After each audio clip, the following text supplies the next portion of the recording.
Hello everybody and welcome to Kids Storytime.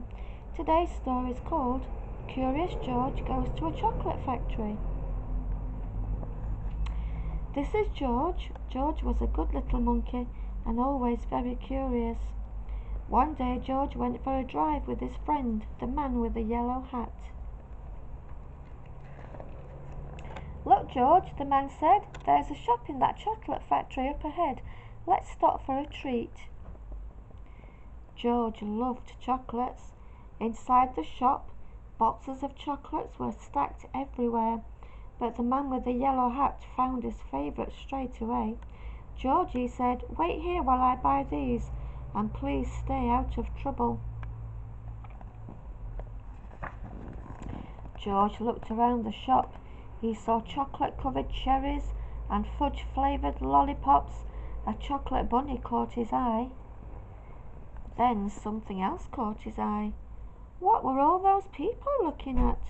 George was curious. He climbed up to get a better look. Through the window he saw lots of trays filled with little brown dots. What were all those little brown dots? George was curious. He found a door that led to the other side of the window. The little brown dots were chocolates, of course. A tour guide was showing a group of people how to tell what was inside the chocolates by looking at the swirls on top. This little swirl means fudge. This one says that caramel is inside, and this wiggle is for marshmallow. This is the squiggle for a truffle. This one is for nugget. This sideways swirl is an orange fluff. And this one is for George's favourite, banana cream. George followed the tour guide until they came to a balcony overlooking a room where the chocolates were made. Down below, busy workers picked the sweets off the machines and put them in boxes.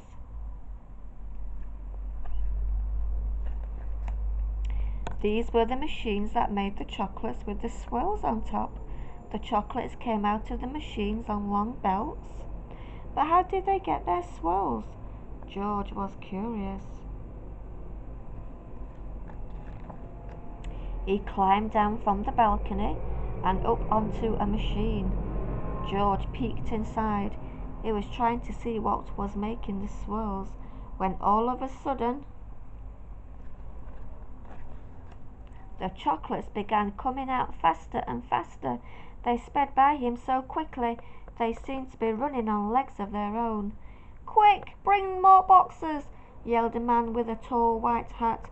"What happened?" asked another man. Nobody answered. Nobody knew what had happened, and everyone was so busy that no one noticed George.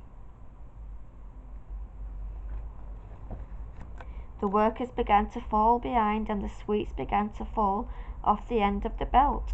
"Save the chocolates!" yelled the man with the white tall hat. Meanwhile, George saw one of his favourites whiz by. He tried to catch the banana cream chocolate, but it was too fast. He chased it to the end of the belt.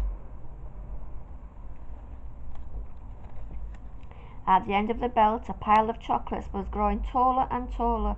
George had never seen so many chocolates. As he searched for a banana cream, he put the others in empty boxes. George was a fast worker.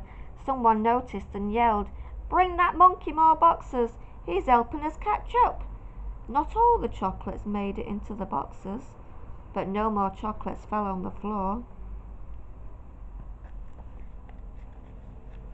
Just when George and the workers were all caught up, the tour guide ran in with the man with the yellow hat. "Get that monkey out of here," she yelled. "He's ruining our chocolates." "But the little monkey saved the chocolates," explained the workers. Then the man with the tall white hat said to George, "You may have caused us some trouble, but you were a speedy little monkey. You deserve a big box of chocolates for all your help."